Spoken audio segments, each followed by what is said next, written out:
Olá, seja bem-vindo a marcoteles.com.br.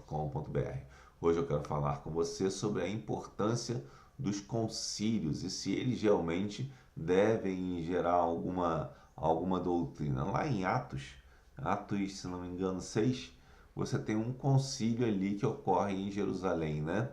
E esse concílio é para decidir ideias, uma divergência quanto aos judaizantes, né?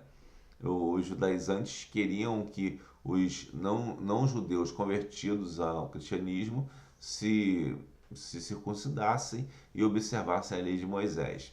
E os apóstolos chegam à conclusão de que não é necessário, colocam apenas algumas regras básicas, né? E dizem que eles não precisam seguir a lei de Moisés, a lei cerimonial de Moisés.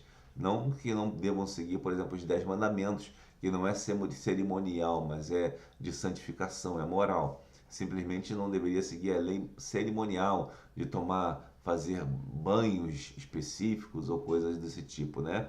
Circuncisão especificamente e outras coisas. Então não deveria seguir essa lei cerimonial dos judeus. Bom, mas esse concílio foi importante, porque esse concílio foi feito pelos próprios apóstolos, né?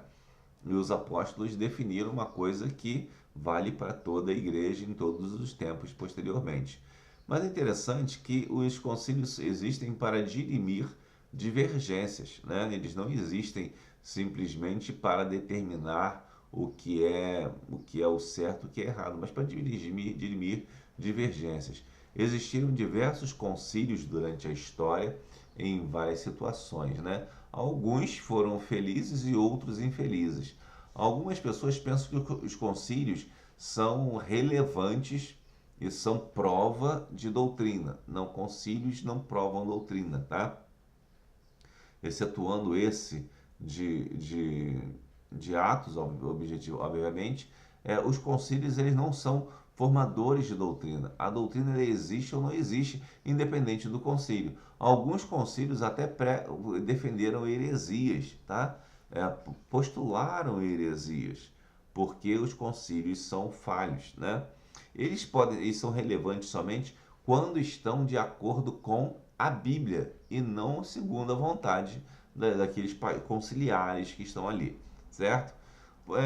O concílio, na verdade, são uma forma precária de decisão que necessita de forma forte da confirmação bíblica, certo? Você não pode decidir uma coisa no concílio e essa coisa está em confronto com o que diz as Escrituras.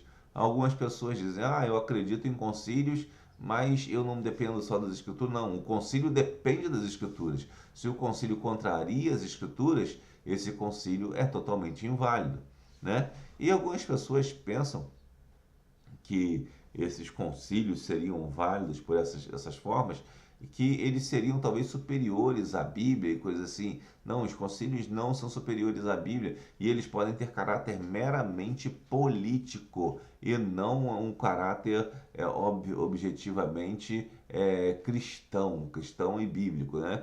Bom, se os concílios fossem superiores à Bíblia, você entenderia então que os concílios são geralmente formados por teólogos, né?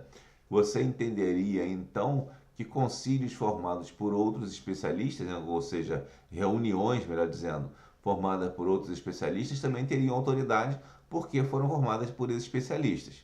Veja bem, concílios são reuniões de teólogos, são especialistas em religião cristã, né? Então, se isso tivesse poder, né, então você já defende que a estrutura de ter especialistas, ela traz autoridade, né? Ela por si só tem autoridade, né? Então, se fosse isso, você teria que aceitar a ideologia de gênero, certo? Porque foi mudada alguma coisa, por exemplo, na Associação Psicológica Americana, né? Onde gerou-se a ideia de que o homossexualismo não seria mais tratado como doença, certo?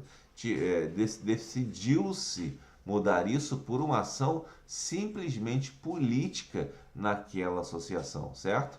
Então, ali você pode ver que é um grupo de especialistas reunidos e que tomou uma decisão política. Então, por que você vai aceitar um concílio que tomou decisão política que não tem base na Bíblia, né? E vai rejeitar uma decisão de um outro grupo que toma uma decisão política que não tem base na ciência. O paralelo é semelhante.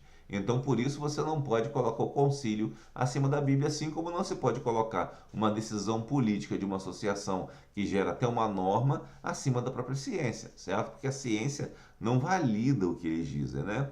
A não ser aquela ciência manipulada e tal, e coisas do tipo, né? Se os concílios fossem autoridade também, por exemplo, de modo geral, não teriam pessoas que rejeitariam o concílio Vaticano II entre os próprios católicos, né? Existem católicos que rejeitam o concílio Vaticano II porque ele teria problemas. Ora, se você rejeita um concílio, obviamente, os outros concílios também podem ser rejeitados. Por que que esse aqui é falho e os outros não são? A falibilidade está em todos eles. Então, qual é o critério? É estar dentro das Escrituras, é estar de acordo com a Bíblia, certo? Então, portanto, eu digo a você que creia somente na Bíblia. E os concílios são úteis quando eles ajudam a entender melhor a Bíblia e não a criar coisas extra-Bíblia, além da Bíblia. Por exemplo, entre os batistas da Convenção Batista Brasileira, em certa época, os pastores pregavam uma doutrina, mas não tinham formalizado ela. E num momento mais conflituoso de discussões doutrinárias, resolveram pegar essa doutrina, né, e fazer com que essa doutrina fosse resumida em tópicos, né? Ela não é feita numa coisa muito ampla, mas elas são tópicos, uma frase e alguns versículos que embasam aquela ideia, né?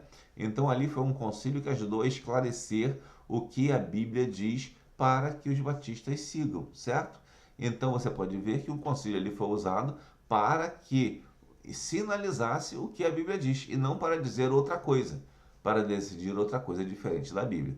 Portanto, os concílios são úteis quando eles estão de acordo com a Bíblia. Quando eles estão contrários à Bíblia, eles não valem absolutamente nada. E isso nós podemos ver que pelo que já expus aqui, e, portanto, confiemos mais nas Escrituras do que meramente em concílios, seja de que tipo for.